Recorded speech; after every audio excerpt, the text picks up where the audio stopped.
App එක හදාගත්තේ MDK පිටි වලින්. ඉන්දියාපු පිටි වලින් මේ ආප් හදාගත්තේ. ඔයගොල්ලන්ට හාල් කොටන්න ඕනේ. ඉන්දියාපු පිටි වලින් හදන්නත් පුළුවන් සුදු ආප්. මම මේක අත්දැකීමෙන් කියන්නේ. හදලා ඉවරලා මේ ෆොටෝස් එක වීඩියෝස් එක දානවා ඔයගොල්ලන්ට. ඔයගොල්ලෝ හදන ඕනම රෙසිපි එකට ඔයගොල්ලෝගේ ඉන්දියාපු පිටි ගත්තත් ඔයගොල්ලෝ හදාගන්න පුළුවන්.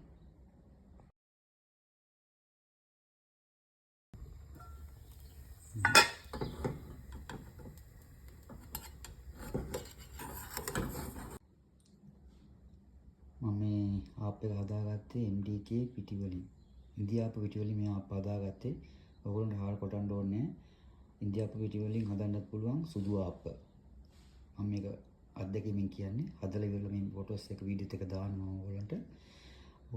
ඔයගොල්ලෝ හදන ඕනම රෙසිපි එකට ඔයගොල්ලෝගේ ඉන්දියාපු පිටි ගත්තත් ඔයගොල්ලෝ හදාගන්න පුළුවන්.